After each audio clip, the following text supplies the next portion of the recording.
I think it all starts at address for most people. Where the big problem is popular golf instruction tells you that you need to have this athletic stance, and they'll all say get the weight up on the balls of your feet. Well, when I got a lesson from Ted Ford, we were talking about this. I thought Ted nailed it perfectly. He was talking about how, athletic for what and why, and what he was saying is if I'm in an athletic stance, that's great for, if I'm a shortstop in baseball, or if I'm an amateur wrestler, or if, I'm a linebacker in football. The reason why is because I'm going that way. I'm going this way hopefully towards the ball carrier or the ball. But in golf, we're not trying to move this body toward the ball. We're pretty much, if anything, we're going pretty much parallel to the ball, and we're just essentially, in a sense, swinging back and pivoting. So, getting the weight up on the balls of the feet at address really makes little sense to me, and I think it's also counterproductive. So what we worked on was I would take my normal address position, and then I would lift my toes up off the ground, and that would get the weight under the balls of my feet. But that wasn't it. We needed to and then after I got the weight under the balls of my feet, I would suck my butt backwards away from the ball until I felt the weight get about in the middle of the arches of the feet.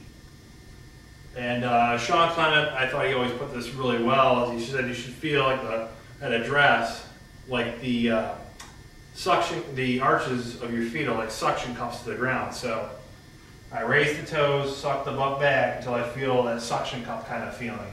And if you've ever seen Sean Clement's footwork, it's absolutely superb. And the one kind of problem I kind of ran into when I did this is I would get the weight in the middle of the arches of the feet at address, but when I would take a swing back, I'd kind of get the weight up on the toes again. So you got to keep it there for almost as long as you can feel like you can keep it.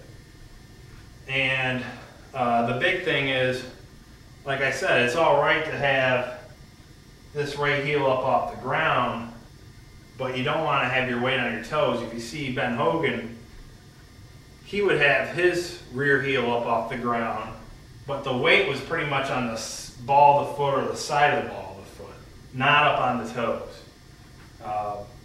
And the big two drills I would say to work with this are, one is the Sam Snead drill, which is just go to the range. And I know you're going to look goofy doing it to you, but when you're shooting better scores, it's not going to look too goofy after a while. And just go to the range, take off your shoes and socks, and just raise your toes upward and hit golf balls like that. And like I said, you'll feel goofy, but it was invented by Sam Snead, who only won the most professional golf tournaments of any golfer ever lived. And I've seen other golf pros do this, so it's a great drill to work on. Another drill is, I don't have a golf ball on me, but what I'll do is I'll stick like a golf ball under the toes of my rear foot. And then I'll hit golf balls like that with, I'll take a normal swing with that golf ball under my rear foot, and that helps keep the weight away from my toes.